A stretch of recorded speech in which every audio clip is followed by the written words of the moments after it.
जय हिंद। देखिए 15 जनवरी 2023 को नेपाल में येती एयरलाइन का विमान क्रैश कर गया। अब उस समय हमको कुछ ज्यादा बताने के लिए था नहीं, क्योंकि वो विमान क्यों क्रैश किया अब वो उसका कोई डिटेल था नहीं यहाँ पे। अभी उस विमान का क्या कारण था डिटेल से उसका पूरी रिपोर्ट आ गई है, जांच की रिपोर्ट आ गई है, और हम आपको इसमें बताते हैं कि कैसे एक पायलट की छोटी सी गलती पूरी जहाज को ले डूबा, उसमें बैठे 72 लोगों की जान चली गई यहाँ पर। तो पूरी रिपोर्ट आ गई है, उस पूरी रिपोर्ट में आपको समझाते हैं कि आखिर उस दिन क्या हुआ था येती एयरलाइन के साथ, और केवल लैंडिंग के 15 सेकंड पहले कैसे विमान दुर्घटनाग्रस्त हो गया। देखिए येती एयरलाइन का विमान जब दुर्घटनाग्रस्त हुआ तो उसके ब्लैक बॉक्स को भेज दिया गया डिकोड करने के लिए, ताकि उसमें समझा जा सके कि क्या था। शुरुआत में ब्लैक बॉक्स ब्लैक थे, लेकिन बाद में इसे ऑरेंज किया गया ताकि इसे दिखने में इजी हो सके, तब से इसका नाम ब्लैक बॉक्स ही है। ब्लैक बॉक्स का दो हिस्सा होता है, एक को बोलते हैं फ्लाइट डेटा रिकॉर्डर। तो ये फ्लाइट डेटा रिकॉर्डर फ्लाइट की ऊंचाई, स्पीड, एयर प्रेशर, फ्यूल कितना था, इंजन कितने परसेंट पे था, यानी जितनी डेटा वाली चीजें होती हैं, जो मशीनरी चीजें होती हैं, उन सबका रिकॉर्ड रखता है फ्लाइट डेटा रिकॉर्डर। और एक होता है cockpit voice recorder. Cockpit voice recorder जो होता है सीवीआर, दोनों पायलट क्या बात कर रहे हैं, एक दूसरे को क्या ऑर्डर दिए, ये दोनों को रिकॉर्ड किया जाता है। ये दोनों को इसलिए है कि मान के चलिए पायलट ने कहा कि इंजन का पावर बढ़ाओ, इसने कह दिया हम बढ़ा दिए और उसने बढ़ाया ही नहीं, तो कैसे पता चलेगा कि किस पायलट की गलती है। तो यहां तो रिकॉर्ड हो जाएगा कि कैप्टन ने जूनियर से कहा कि पावर बढ़ाओ, और उसने बढ़ाया या नहीं बढ़ाया वो फ्लाइट डेटा रिकॉर्डर में पूरी रहेगी। तो मशीनरीज की जानकारी इसमें और क्या बात कर रहा है इसकी, जब इन दोनों को मैच किया गया तब पता चला कि कितनी एक छोटी सी लापरवाही ने कैसे इसकी जान ले लिया। देखिए एक बार इसकी ब्रीफिंग समझते। नेपाल में जो नेपाल का शहर काठमांडू नेपाल की राजधानी है। तो काठमांडू नेपाल से पोखरा जा रहा था ये जहाज। पोखरा एक पर्यटक जगह है नेपाल का, काठमांडू के बाद काफी फेमस जगह है। ये पोखरा एयरपोर्ट में इतने लोग जा रहे थे पैसेंजर, ताकि उसके नया पुराने एयरपोर्ट की जगह पे अब नया एयरपोर्ट बनाया गया था। 15 दिन हुआ था इस एयरपोर्ट के उद्घाटन, यानी 1 जनवरी 2023 को ही इस एयरपोर्ट का उद्घाटन हुआ था, पोखरा इंटरनेशनल एयरपोर्ट का। 15 जनवरी को यह घटना हो गई। काठमांडू से पोखरा जा रहा यह विमान महज 146 किलोमीटर की दूरी जाना था, जिसे लगभग 35 मिनट में वो ट्रेवल कर लेता। अब ये डिपेंड करता है हवाओं का डायरेक्शन किधर है। कभी हवाओं के डायरेक्शन सेम डायरेक्शन में हो जाता है तो थोड़ा दिक्कत नहीं होती है, मौसम खराब रहता है तो टाइम भी लग जाती है। ये 10:33 पर उड़ान भरता है काठमांडू से, और 10:57 पे पोखरा पहुंच जाता है। 15 सेकंड और ये रुक जाता तो जहाज लैंड कर जाता। 10 से 15 सेकंड में ही जहाज लैंड कर जाता, लेकिन अंतिम वहीं पे दुर्घटना हो गया। दुनिया में जितने जहाज क्रैश किए ना, उसका 90% जहाज लैंडिंग के टाइम पे ही क्रैश किया। सबसे टफ प्रोसीजर होता है लैंडिंग का। उस जहाज में 68 पैसेंजर थे, 4 क्रू मेंबर थे, यानी लगभग 72 लोग थे। इसमें 5 भारतीय भी थे, 72 में ही 5 थे। इसमें से किसी को नहीं बचाया जा सका, और येती एयरलाइन का फ्लाइट 691 क्रैश कर गया। अब इसको डिटेल से समझते हैं कि क्रैश कैसे किया गया। तो देखिए किसी भी जहाज में 2 पायलट होते हैं। सीनियर को कहते हैं कैप्टन, जूनियर को कहते हैं फर्स्ट ऑफिसर। कैप्टन के लिए CAPT लिखा रहता है कैप्टन के लिए, और फर्स्ट ऑफिसर के लिए F.O लिखता है। यहाँ पे ये फर्स्ट ऑफिसर हो गए। कैप्टन में 4 स्ट्रिप्स होते हैं हाथ पे, और फर्स्ट ऑफिसर के 3 होते हैं। यहाँ पे कंधे पे भी कैप्टन के 4 स्ट्रिप्स लगे होते हैं, और फर्स्ट ऑफिसर के 3 होते हैं। समझ आ गया कि नहीं आ गया? तो ये कैप्टन का फर्क होता है। यहाँ पे कैप्टन जो होता है लेफ्ट साइड में बैठता है, और फर्स्ट ऑफिसर राइट साइड में बैठता है जहाज में। यहाँ पे इस जहाज को उड़ा रहे थे कैप्टन कमल उड़ा रहे थे, और फर्स्ट ऑफिसर जो थी वो अंजू थी। ये इनका बतौर फर्स्ट ऑफिसर इनकी लास्ट फ्लाइट थी। अगर ये जहाज लैंड कर जाता तो इनका प्रमोशन देके ये भी कैप्टन बन जाती, और 3 के जगह 4 स्टिप लग जाते। लेकिन इनका दुर्भाग्य था जो इनकी लैंडिंग नहीं हो पाई। इनके पति की भी येती एयरलाइंस में 2006 में विमान दुर्घटना में मृत्यु हो गई थी। तो काफी दुखद रहा इनके साथ, ये विमान में जो भी बैठे थे। अब इन दोनों पायलट के सूझबूझ से ही जहाज को पूरी तरह से उड़ाया जाता है, क्योंकि जहाज में इतने इंस्ट्रूमेंट होते हैं कि सामने भी देखना है, इंस्ट्रूमेंट्स को भी देखना है, प्रोसीजर भी फॉलो करना है, तो एक आदमी से नहीं हो पाता है। इसलिए उसमें 2 पायलट होते हैं, एक कमांड देता है, दूसरा उसको फॉलो कर देता है।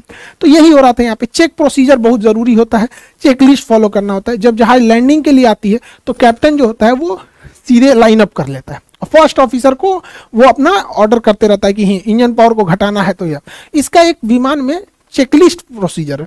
जैसे गियर डाउन करना है, लैंडिंग गियर यानी चक्के को नीचे करना है, तो यहाँ लैंडिंग गियर का नोब होता है, उसको नीचे कर देते हैं, और तब जैसे चक्का नीचे हो जाएगा तो 3 लाइट जल जाएंगे, क्योंकि 2 चक्के पीछे होते हैं और एक नोज लैंडिंग गियर आगे होता है, तीनों लाइट जल जाएंगे। तो कैप्टन बोलेगा लैंडिंग गियर डाउन, तो फर्स्ट ऑफिसर क्या करेगा, लैंडिंग गियर को डाउन करेगा, और जब जैसे डाउन हो जाएगा तो बोलेगा चेक, मतलब हमने कर दिया। तो लैंडिंग गियर डाउन, उसने लैंडिंग गियर डाउन, फिर बोलेगा चेक। ये रूल है, कोई भी काम जब हो जाए तो उसके बाद उन्हें बोलना है चेक। और जब एटीसी से बात करते हैं, एयर ट्रैफिक कंट्रोलर से, तो हाँ बोलना है तो हाँ नहीं बोलते हैं, रोजर बोलते हैं, या कॉपी। जैसे बोलना है कि राइट टर्न तो कहेगा रोजर, मतलब समझ गए कि राइट मुड़ना है, या कॉपी। तो ये कोड है, क्योंकि ना जहाजों में ना जो बात होती है रेडियो फ्रीक्वेंसी में काफी हल्ला होता है उसमें, तो उस वजह से ना ऐसी भाषा का प्रयोग किया जाता है जो मैच ना करे आम बोलचाल की भाषा में। जैसे इमरजेंसी में मेडे मेडे मेडे, तो ये आम भाषा में ही नहीं है, कितना भी घड़घड़ाहट हो जाएगा ये आवाज अलग लगने लगेगी, इसलिए थोड़ी सी रेडियो की भाषा ऐसी रखी जाती है। रोजर मतलब हाँ ठीक है, कॉपी का मतलब भी ठीक है, नेगेटिव मतलब नहीं हमको नहीं पता। उसी तरह चेक मतलब हाँ जो तुमने बोला हमने कर दिया उसको।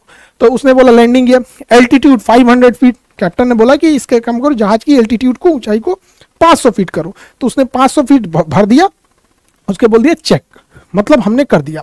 दूसरा इंजन पावर 25%, जब जहाज लैंड करती है तो आइडियल पे करके 25% की इंजन पावर पे उसे लैंड कराया जाता है, तो ज्यादा थ्रस्ट की जरूरत नहीं है। तो इंजन जब 25% पे हो गया तो फर्स्ट ऑफिसर ने बोला चेक, मतलब हो गया।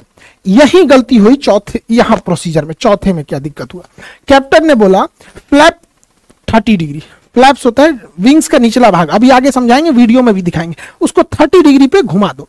इसने बोला चेक, मतलब हमने घुमा दिया।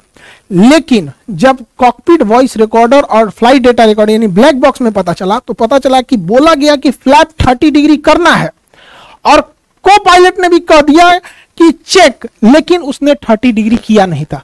अब यहां पकड़ा गए इन्वेस्टिगेटर्स कि भैया उसने बोल रहा है कि फ्लैप 30 डिग्री, फर्स्ट ऑफिसर बोल रहा है चेक, मतलब हमने कर दिया। अब फ्लाइट डेटा रिकॉर्डर कह रहा है कि नहीं नहीं नहीं, एक्सीडेंट के बाद भी, दुर्घटना के बाद भी फ्लैप 15 डिग्री पे था।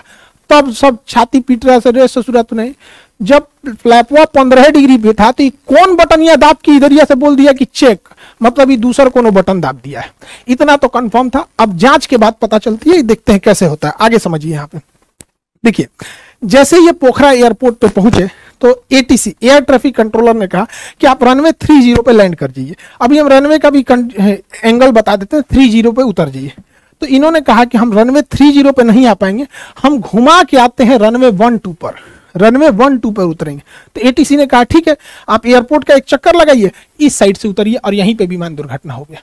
एकदम सामने रनवे पे दिखाई दे रहा था रनवे पे, और वहीं दुर्घटना हो गया। किसी भी जहाज में फ्लैप क्या होता है, विंग्स का यह निचला हिस्सा जो दिख रहा है ये होता है फ्लैप, ये अंदर घुस जाता है। देखिए रहता ये बराबर है, लेकिन ये बाहर निकल सकता है, ये बाहर निकल सकता है, इस पाइलॉन पे बाहर निकल सकता है।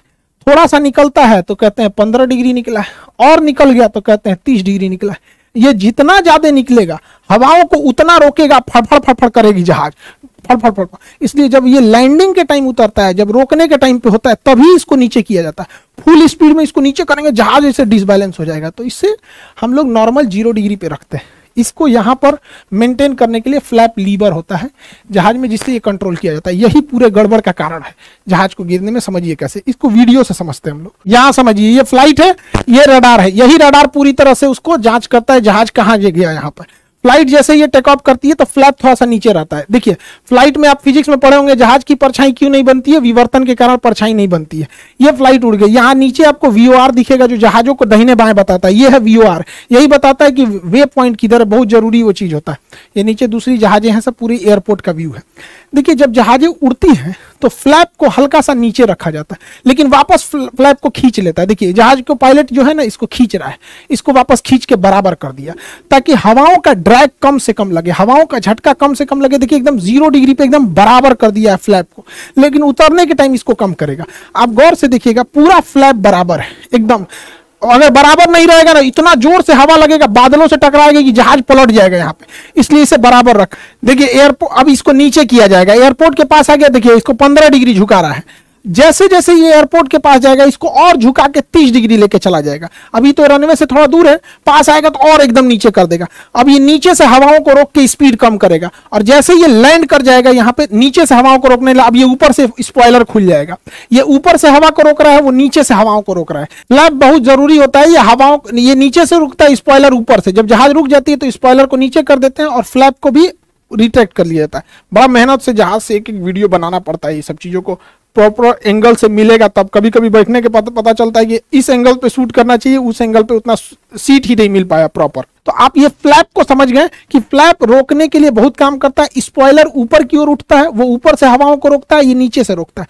यही फ्लैप को नीचे करना था वहां पे। तो कैप्टन ने कहा वहां पर कि फ्लैप को 15 डिग्री डाउन कर दो। ये फ्लैप है, यहाँ पर फ्लैप को 15 से 30 करना था, 15 डिग्री के बजाय इसको और घटा के 30 करना था। तो कैप्टन ने कहा कि फ्लैप 30 डिग्री। तो कैप्टन ने कहा चेक, मतलब 30 कर दिए, लेकिन उन्होंने नहीं किया। उसको कैप करना चाहिए फ्लैप को नीचे, उसने कर दिया कंडीशन लेबर को नीचे, हो गया यहीं पे गड़बड़। उसने बोला चेक, मतलब हमने कर दिया, इस नॉब को नीचे करने के बजाय इस नॉब को नीचे कर दिया गया यहाँ पे, और ये हो गया गड़बड़। ये था condition lever. Condition lever fuel supply करता है, और जैसे ही इसको नीचे किया गया इसका फ्यूल सप्लाई बंद हो गया। और उड़ते जहाज में अगर फ्यूल सप्लाई बंद हो जाएगा तो क्या होगा, ये थ्रोटल है, ये स्पीड को बढ़ाता है, उसके इंजन पावर को बढ़ाता है यहाँ पे। अब इतने नीचे हाइट पर आने के बाद जहाज इतना नीचे आ गया है, 500 फीट पे आ गया है, और इंजन अचानक बंद हो जाएगा तो पावर मिलना ही बंद हो गया। और कैप्टन ने पहले ही लैंडिंग की तैयारी करने के टाइम पे इंजन के पावर को 25% कर दिया था। अब वो पावर हो गया 25% से 0%। अब वो डिसबैलेंस होने लगा। पायलट को समझ में नहीं आ रहा है कि हो क्यों रहा है। पायलट अपना पूरा दिमाग लगा रहा है। उसने जो कंडीशन लीवर तो हो गया 0, फ्यूल सप्लाई हो गया बंद। अब उसने क्या किया, थ्रोटल को बढ़ा दिया। थ्रोटल पावर दे रहा है इंजन में भयानक पूरा। अरे भैया, इंजन में फ्यूल नहीं आ रहा है, आपके पावर देने से क्या हो जाएगा, जहाज की पूरा डिसबैलेंस हो गया। जहाज जब इंजन का पावर नहीं मिल पाता है, इंजन काम करना छोड़ देता है, उस कंडीशन को कहते हैं स्टॉल। स्टॉल अगर बहुत ज़्यादा हाइट पे होता है तो समझ में आता है, बचाया जा सकता है, लेकिन लो हाइट पे अगर स्टॉल हो गया तो बचाना बहुत मुश्किल होता है। ये 500 फीट की हाइट पे था, जब तक पायलट संभले कि एल्टीट्यूड गिरते गया और ये विमान पूरी तरह से बगल में ही रनवे से महज 15 सेकंड पहले ये विमान इस तरह से बैंक हो गया। झुक जाता है तो बैंक कहते हैं, मुड़ता है तो मुड़ना अलग होता है, बैंक मतलब होता है झुक जाना। जहाज इस तरह से बैंक हो गया, और ये इसका आखिरी वीडियो था।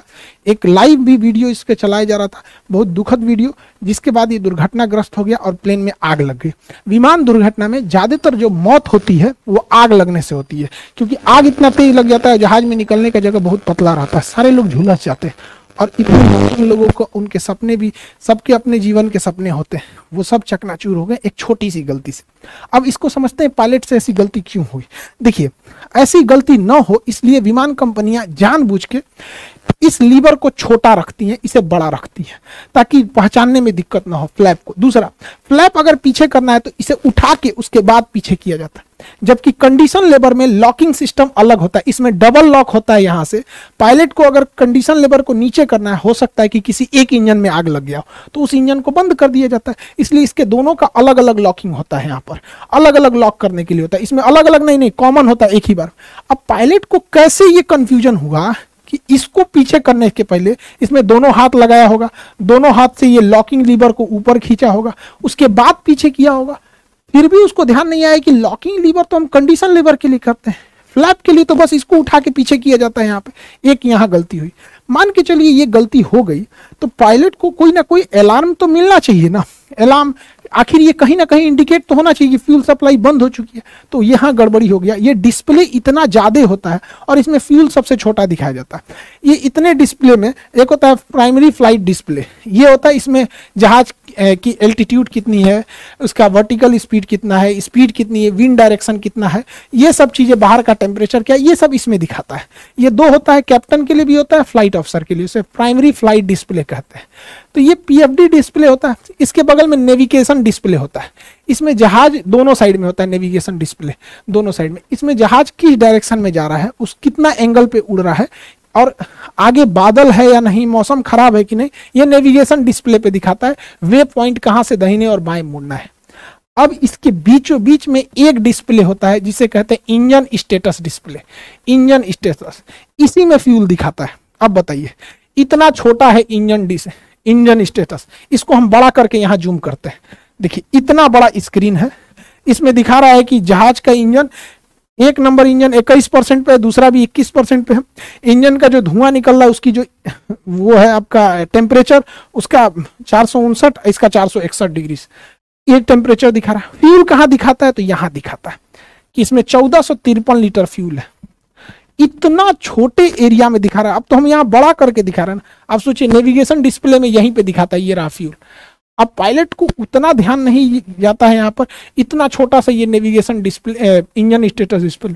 हाइट हम क्यों कर रहे हैं, अगर बहुत हाइट पे इंजन इंस्टॉल करता है तो पायलट बचा ले जाता है, उसको सोचने समझने की फुर्सत होती है। 30,000 फीट से जहाज नीचे आते आते 10 मिनट लग जाता है, अच्छा खासा समय लग जाता है उसको, क्योंकि वो फिर ग्लाइड करते हुए आता है। ये इतना नीचे था कि पायलट समझे कि गड़बड़। यही घटना अगर हाइट पे हुई रहती तो पायलट कंफर्म बचा ले आता, लेकिन बेचारा पायलट करे तो क्या करे, 500 फीट हाइट बची थी यहाँ पर। तो यहाँ पर कट हो गया, ये शो कर रहा था। दूसरा, अलार्म जब बजने लगता है ना तो T T T T T T करके 4-5 गो बजने लगता है, तो समय भी तो मिलना चाहिए। और पायलट के ऊपर प्रेशर, ये उस दिन की तीसरी फ्लाइट थी। सोचिए, सुबह 10:30 बजे तक तीसरी फ्लाइट में बैठा दिया गया पायलट के ऊपर। कितना प्रेशर दिया जा रहा है एयरलाइन कंपनी के ऊपर पायलट के, कोई नहीं जानता है पायलट के ऊपर कितना प्रेशर है। दुर्घटना हुआ, सीधा ब्लेम डाल दो पायलट के ऊपर। पायलट से गलती हुई, लेकिन उसका स्ट्रेस कितना है। सुबह से ये तीसरी फ्लाइट थी पायलट के ऊपर। जहाज को लैंड कराना सबसे क्रूशियल चीज होता है। अप्रोच चार्ट मिला होता है, इसमें 5 सेक्शन होते हैं। ये आपका लेआउट होता है एयरपोर्ट का, कि एयरपोर्ट लेआउट कहाँ है। ये निचला हिस्सा होता है, ये इसमें मिनिमम्स लिखे होते हैं कि मिनिमम एल्टीट्यूड कितनी होनी चाहिए, डिसीजन हाइट कितना है कि 650 फीट की ऊंचाई पे आपको डिसीजन ले लेना है कि उतारना है कि नहीं है। रनवे विजिबिलिटी 1.5 किलोमीटर है। ये मिनिमम्स बताता है कि कम से कम इतनी चीजें होनी चाहिए। इसके ऊपर आपको ये वाला जो होता है, ये एरिया प्रोफाइल बताता है कि इसमें इसी हिसाब से जहाज को लाना होता है। जो ना ज्यादा हाइट होना चाहिए, ज्यादा हाइट हो जाएगा तो रनवे के ऊपर गिर जाएगा, हाइट इससे कम हो गया तो पहले ही थुथुर पूछ लेगा। तो इसी के बीच में 3 डिग्री पे उतारना होता है। अब ये मैच कराना है degree by degree, height by height, कितना टफ होता है। उसके बाद ये प्लान व्यू होता है। प्लान व्यू में जहाज को ना दाहिने रखना है ना बाएं, दाहिने बाएं रखेंगे तो एन्ने ओन्ने उलट जाएगा। इसके अलावे अगर मिस अप्रोच हो गया, पता चला आते आते कोहरा हो गया, नहीं दिखा, तो कहाँ भागेगा। ऐसा थोड़ी अरे कोहरा है भागो भागो, कहीं लेके घूम जाएगा, लड़ा देगा किसी और में। उसमें मिस अप्रोच का प्रॉपर पॉइंट होता है कि अगर मिस अप्रोच हो गए तो यहाँ प्रॉपर लिखा होता है कि आपको 2100 फीट तक क्लाइंब करना है, फिर टर्न लेफ्ट होना है, उसके बाद वहाँ होल्डिंग पैटर्न को फॉलो करना है, इन बाउंड आउट बाउंड। तो ये काफी लंबा चौड़ा होता है, इस वजह से उनके ऊपर स्ट्रेस बहुत हो जाता है। इसके अलावा नेपाल का एक बहुत पुराना इतिहास रहा है। नेपाल में बहुत सारे दुर्घटनाएं होते हैं, जिसका एक बड़ा कारण होता है नेपाल का पहाड़ी एरिया। पहाड़ी एरिया में मौसम अचानक चेंज हो जाते हैं। इसके अलावा नेपाल में बादल जो होता है पहाड़ों के पीछे, बादल के पीछे पहाड़ छुपे होते हैं। तो अमूमन पायलट को अगर बादल नहीं दिखा तो क्रॉस कर जाएगा और जाके पहाड़ में टकरा जाएगा। ऐसा ही एक बार पाकिस्तानी इंटरनेशनल एयरलाइन PIA के साथ हुई थी। काठमांडू के समय स्टेप डिसेंट के समय वो पहाड़ से टकरा गया था। तो नेपाल में ये बहुत बार होता है। हालांकि इससे बचने के लिए आगे रेडॉन एरिया में रडार लगाया गया होता है, वो इसको बता देता है। वो हम आगे नेक्स्ट वीडियो में हम जहाज का रडार कैसे काम करता है और ये किस तरह से पायलट को इन्फॉर्म करता है कि आगे बारिश हो रही है, मौसम खराब है, जहाज में टर्बुलेंस आएगा कि नहीं आएगा, पहाड़ तो नहीं है बादल के पीछे, कैसे पता चलता है, इसको नेक्स्ट वीडियो में हम आपको समझा देंगे। आगे की क्लास में आप भी देखेंगे। बिहार दरोगा का बैच है, वो बहुत जल्दी आप लोग के लिए दे दिया जाएगा पूरी तरह से कि कैसे किस सिलेबस को पढ़ना है। बहुत ज्यादा दरोगा का सिलेबस नहीं रहता है, फिक्स एरिया होता है, यही पढ़िएगा तो उतना होगा। कोई UPSC नहीं है वो कि बहुत ज्यादा पढ़ना है। यहाँ पे फिजिक्स और दरोगा के बैच बहुत जल्दी आ जाएंगे। आई होप आप इस टॉपिक को समझे होंगे। मिलेंगे नेक्स्ट क्लास में। जय हिंद।